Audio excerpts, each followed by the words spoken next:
Garments শ্রমিক হত্যা মামলায় ফেঁসে গেলেন সাকিব। ত্রিপুরায় বন্যার পানি এবং ভূমিধসে নিহত এই পর্যন্ত ৪৮। শ্রীলঙ্কায় রাস্তা থেকে বাস গড়িয়ে নালার পানিতে ১৫ ভারতীয় সদস্য নিহত। আর বাংলাদেশে আজ সুন্নাহ ফাউন্ডেশন কর্তৃক গত ২৪ ঘন্টায় বন্যা কবলিত মানুষের জন্য ফান্ড সংরক্ষিত ২০,১৩,০০,০০০ টাকা। এবার শেষ থেকে শুরু করি। এতক্ষণ কয়েকটা হেডলাইন বললাম, এবার শেষ থেকে শুরু করি। শেষে বলছি হচ্ছে যে বন্যায় আজ সুন্নাহ ফাউন্ডেশন কর্তৃক যে তাদের যে ফান্ড আছে, ফান্ডে গত ২৪ ঘন্টায় ২০,১৩,০০,০০০ টাকা জমা হয়েছে। তো এখানে শুধু বাংলাদেশের মুসলমানরা টাকা দেয় নাই, বাংলাদেশের যত শ্রেণীর যত পেশার মানুষ আছে, ইভেন হিন্দুরা তাদের পূজা মণ্ডপের জন্য জমানো টাকাও এই আজ সুন্নাহ ফাউন্ডেশনে পাঠিয়েছে। তারপরে ছোট্ট একটা ছেলেকে দেখলাম উমরা করার জন্য টাকা জমাচ্ছিল, সে তার উমরার টাকা বন্যার্ত মানুষের পাশে থাকার জন্য দিয়ে দিয়েছে।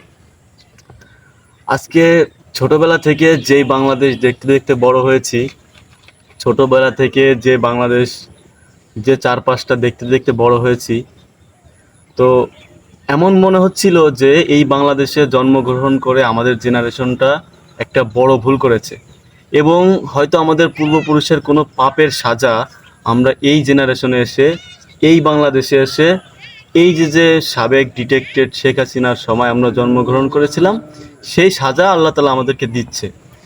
কিন্তু গত 18 আগস্ট থেকে বা 18 জুলাই থেকে আজকে হচ্ছে প্রায় আগস্টের শেষের দিকে, তো এই পর্যন্ত এই যে দুইটা মানে একটা মাস বা এক মাস 15 দিন, এই 1.5টা মাস আমাদের জেনারেশনের কাছে পুরো একটা স্বপ্নের মতো ছিল। প্রথমত হচ্ছে এই ফ্যাসিস্ট সরকার আমাদের থেকে বিদায় নিল, তাদেরকে আমরা ছাত্ররা রাস্তায় নেমে বিতাড়িত করলাম। এরপরে হচ্ছে সারা বাংলাদেশে একটা বিশৃঙ্খলা, কিছু উচ্ছৃঙ্খল মানুষ কর্তৃক মন্দির ভাঙা থেকে শুরু করে মানুষের বাড়ি বাড়ি ডাকাতি থেকে শুরু করে এলাকায় দাঙ্গা হাঙ্গামা সৃষ্টি, পুরো বাংলাদেশে একটা অরাজকতা সৃষ্টি হয়েছিল। তো আমাদের সেনাবাহিনী, আমাদের প্রশাসন, আমাদের ছাত্র জনতা, আমাদের ছাত্ররা ট্রাফিকে কাজ করে পুরো দেশটাকে একটা রিপেয়ার করে মাত্র 1 মাসের মধ্যে এত সুন্দর একটা পরিস্থিতি হচ্ছে বিরাজমান করছে চারদিকে। ঠিক তারই মধ্যে আমাদের কথিত বন্ধু রাষ্ট্র, আমরা যাদেরকে সবসময় বন্ধু মনে করে থাকি, তারা আমাদেরকে রাতের আধারে আমাদেরকে কোনো ধরনের সতর্কতা সংকেত ছাড়াই তাদের ত্রিপুরার বাঁধ ভেঙে দেয়, এবং আমাদের 8 থেকে 10টা জেলা এখন পানির তলে। আর এই বন্যা কবলিত মানুষদেরকে যেভাবে আমাদের ছেলেরা, আমাদের সোনার বাংলার ছাত্ররা, সেলিব্রেটের থেকে নিয়ে রিক্সাওয়ালা পর্যন্ত ছোট ছোট বাচ্চারাও তাদের হচ্ছে মানে হজে যাবে, ওমরা হজে যাবে, সেই টাকাও তাদের জন্য ডোনেট করে দিল। তো এখন আমাদের জেনারেশনে আমরা সেই কথাটাকে রিপেয়ার করতেছি, সেই কথাটাকে আমরা রিকভার করে এখন আমরা বলতে হয় যে বাংলাদেশে জন্মগ্রহণ করে আমরা সবথেকে বড় সৌভাগ্য নিয়ে এই বাংলাদেশে জন্মগ্রহণ করেছি। আমাদের সবথেকে বড় সৌভাগ্য যে আমরা এই সোনার দেশে জন্মগ্রহণ করেছি। আজকে তামিম ইকবালের একটা ফেসবুক স্ট্যাটাস দেখলাম। তামিম ইকবাল বলতেছে, কেউ যদি আমাকে জিজ্ঞেস করে যে তুমি কোন দেশে থাকো, তখন আমি বলবো না যে আমি বাংলাদেশে থাকি, তখন আমি আমার গ্যালারির ভিতরে ঢুকে কয়েকটা ফটো তাদেরকে দেখাবো আর বলবো যে আমি এই সোনার দেশে থাকি। মানে একটা জিনিস just imagine, we can just imagine that line, যে বন্যায় মানুষ, যতগুলো মানুষ বন্যায় পানিতে মানে বন্যা কবলিত হলো, পুরো বাংলাদেশের প্রত্যেকটা সেক্টরে, প্রত্যেকটা জায়গায়, প্রত্যেকটা ইউনিয়ন থেকে, ছাত্র জনতা থেকে আপামর জনতা বন্যার্তদের পাশে নিজেদের যান জীবন দিয়ে তাদেরকে উদ্ধার করলো। এই জাতিকে তাহলে পারমাণবিক কেন, বিশ্বের সব দেশে যদি এই জাতির বিরুদ্ধে চলে আসে, আমার মনে হয় না এই জাতি কিছুতে দমবে নিজের রক্ত থাকতে। তো এরপরে আসি শ্রীলঙ্কায় একটা বাস দুর্ঘটনা। তো বাস দুর্ঘটনায় 15 জন ভারতীয় সদস্য ছিল, এবং আরও ছিল, তো 15 জনই মারা গেছে। তো এটা আমাদের জন্য, বিশেষ করে আমার জন্য একটা খুশির খবর। আর যদিও ভারতের ওই নাগরিকগুলো সাধারণ ছিল, কিন্তু ক্ষতিটা ভারতের হয়েছে। এখন যদি ভারতের কোনো একটা প্রদেশ যদি পানির তলে ডুবে মারা যায়, সব থেকে বেশি খুশি হবে আমাদের বাংলাদেশের মানুষ। এরপরে আসে সাকিব আল হাসানের টপিক নিয়ে, that's is a biggest violence of our Bangladesh cricket team of our BCB, that's on a biggest violence.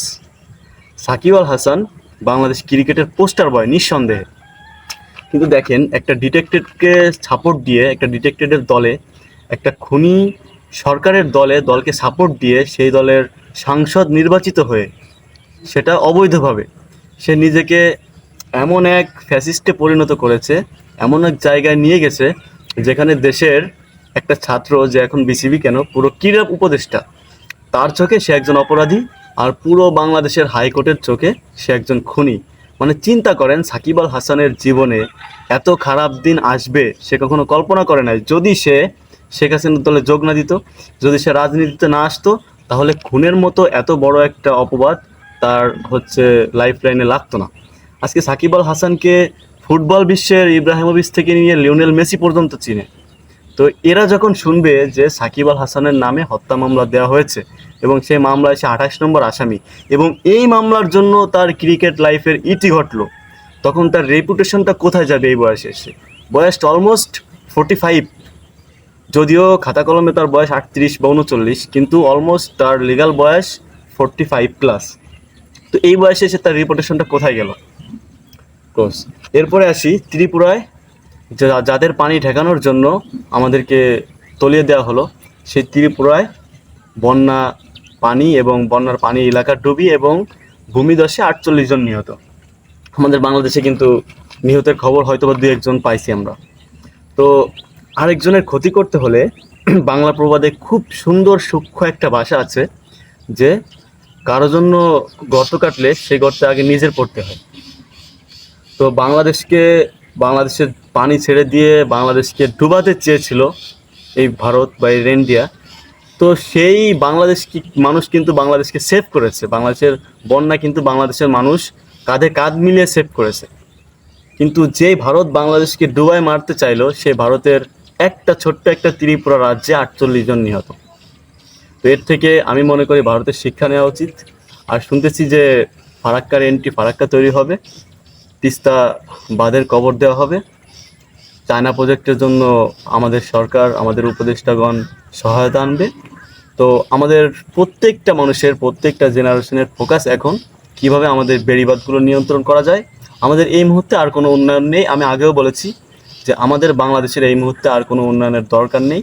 আমাদের এখন একটাই উন্নয়ন, সেটা হচ্ছে আমাদের এই যে পানির সিজনে আসলে প্রতি বছর আমাদের এই বন্যা কবলিত মানুষদেরকে উদ্ধার করতে হয়, তাদেরকে রিপেয়ার করতে হয়, তাদের ঘরবাড়ি নতুন করে সংস্করণ করতে হয়। তাহলে আমরা এই টাকাগুলো প্রতি বছর বন্যায় ব্যয় না করে আমরা বাংলাদেশের প্রত্যেকটা পার্সনের থেকে একটা কর নিয়ে, একটা চাঁদা নিয়ে, প্রবাসী ভাইদের থেকে চাঁদা নিয়ে, যত টাকা লাগে আমরা বহির্বিশ্ব থেকে লোন এনে সুন্দর মতো আমাদের পুরো বাংলাদেশটাকে 4 সাইড থেকে একটা বাঁধের আওতায় নিয়ে আসবো। এবং তিস্তার যে প্রকল্প আছে সেখানে যদি চায়না আমাদের প্রজেক্ট দিয়ে হেল্প করতে চায়, তাহলে চায়নার সাথে আমরা চুক্তিপত্র করে প্রজেক্ট করব, আর না হলে আমাদের নিজস্ব অর্থায়নে ফারাক্কা তৈরি হবে।